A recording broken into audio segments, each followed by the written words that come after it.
Friday, July 28th, and we are back with another Friday 5 here on the Agent Survival Guide podcast. I'm your host, Sarah Ruppel, and every week we bring you a list of 5 things you need to know about. We're switching it up this week, though, doing something a little bit different, and if you like it, let us know. If not, let us know. We love hearing from you.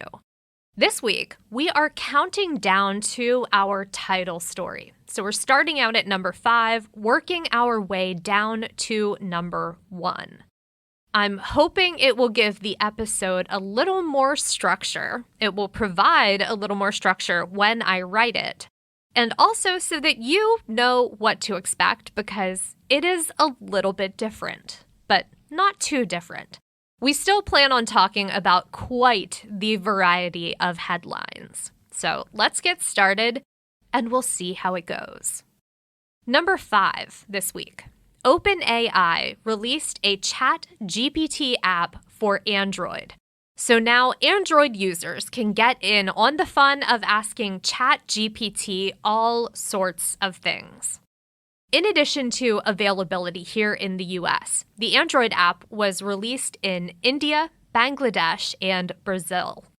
OpenAI also announced plans to branch out to other countries in the future. Probably important to note that the Bing AI chatbot has been available on Android for a little while now. It also runs on the same OpenAI tech as ChatGPT, so really up to you if you'd like to download another app to your phone. But coming up, in our next Agent Apps episode, Tina will be taking a look at different AI chatbots and how insurance agents can utilize them for business. I've been playing around with ChatGPT for a little while now. Apple's version has been out since May, and it's been fun asking it questions that I know the answer to and then seeing how it does with the answers. Through that process, I was told a few times that my version of ChatGPT, GPT 3.5, the free version, was most recently updated in September of 2021. So not the most current database of knowledge, but it is still learning and evolving. Number 4, Instagram Threads released a new feature this week, the following feed. Users can now choose between 2 different feeds by double tapping the home icon on the bottom of the app, then swiping over to the new following feed or sticking with the For You feed. The following feed features threads from users that you follow. Pretty self-explanatory. The For You feed is a mix of posts from people you follow and also what the Threads algorithm thinks that you would like to see. Now, in the early days, because there wasn't much content on the app, that feed got pretty repetitive or overloaded by accounts who posted more frequently. Now, with the following feed, users have the ability to just view posts from the people whom they follow. And the idea is that hopefully, if you follow one of those super posters, you probably actually want to see all of their threads. Unfortunately, you don't have the option to make the following feed your default feed. So should you close out the app, you will have to go back in and manually select the following feed in order to view it. And a quick note about engagement on Threads, because yes, engagement has dropped off. That's been in the news. But a lot of tech experts are also saying not to count the app out just yet. And, well, one of the reasons why is what we'll be talking about next. But before we get to that, one that I've noticed is that while a lot of people did sign on and begin threading immediately, many of the people I follow on both of my accounts on Threads have yet to post a single thread. They signed up, maybe liked a few threads here or there, but they're still sort of waiting and feeling out the vibes. I would argue that the vibes are good. Just jump in. But Instagram has been the app I've been most active on for a while, other than LinkedIn. But moving on in our list, let's get to number 3, and that is another reason not to count out Instagram Threads just yet. And it has to do with the app formerly known as Twitter. This past weekend, Twitter announced that they would be rebranding to X. And while the rebrand has been coming in stages over the past few days, it is indeed meant to be a full rebrand. Twitter will now be known as X. No more blue. X is black and white. No more bird, just an X. No more tweets. Elon Musk announced we're calling them X's. And for those who might have thought this whole thing was a joke, same. If you were thinking it might be walked back, well, on Tuesday this week, a worker in a cherry basket began removing the Twitter logo from the side of their office building in San Francisco, pretty much confirming that it's for real. That work was momentarily stopped by the police after they discovered that the company hadn't filed a permit for the work, the presence of the crane, or to shut down a lane of traffic. There have been a lot of hot takes on the subject, but it is important to note that the official company name of Twitter is indeed X Corp, which according to Tina sounds like a Pixar villain, and I can't say that I disagree. Facebook did something similar to this, though, rebranding their holding company to Meta in October of 2021.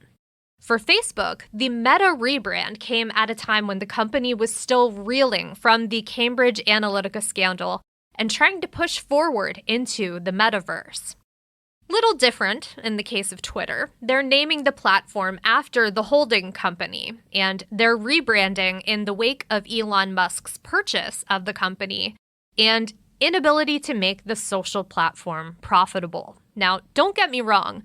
A good rebrand can be a smart move if it's done at the right time. I think looking back at Meta, we can say that it makes sense because we have the benefit of hindsight. We've had a little time for it to soak in.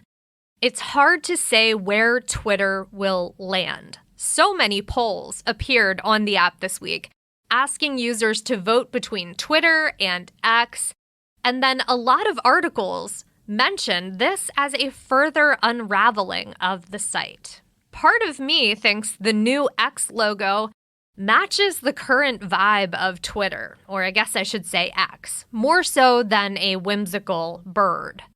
So far, the X logo has been added to the navigation bar on the platform. The fave icon changed on the desktop version, and the Android app features the new logo. On Apple, we've still got the bird, and on both my desktop version and the app, the buttons to publish content still say tweet, so little bit of a ways to go. Musk has stated that the rebranding is a way of moving forward with his idea of an everything app, akin to the app WeChat that's popular in China. WeChat is a robust messaging platform that also allows users to upload and share photos, videos, and their location. There's video conferencing, games, and WeChat is also a payment platform, which if you're familiar with Elon Musk, you know his roots go back to PayPal. I am curious how many of those features Musk plans to replicate in X and in this so-called everything app, and when we'll start to see them debut. But for now, we are filing this one under wait and see. Number 2, Spotify announced their plan to raise prices this week, something that a lot of streaming platforms have been doing lately. The audio streamer currently offers 4 premium plans: Student, Individual, Duo, and Family. The student plan allows users to get Spotify Premium for 50% off for up to 4 years. The current price is $4.99 per month. That will go up to $5.99 per month. The individual plan is Spotify Premium for one person. I currently have this plan and I pay $9.99 a month for my subscription. That will go up to $10.99 per month with the increase. Premium Duo covers 2 people living together, and that covers an individual account and additional account at a discounted price.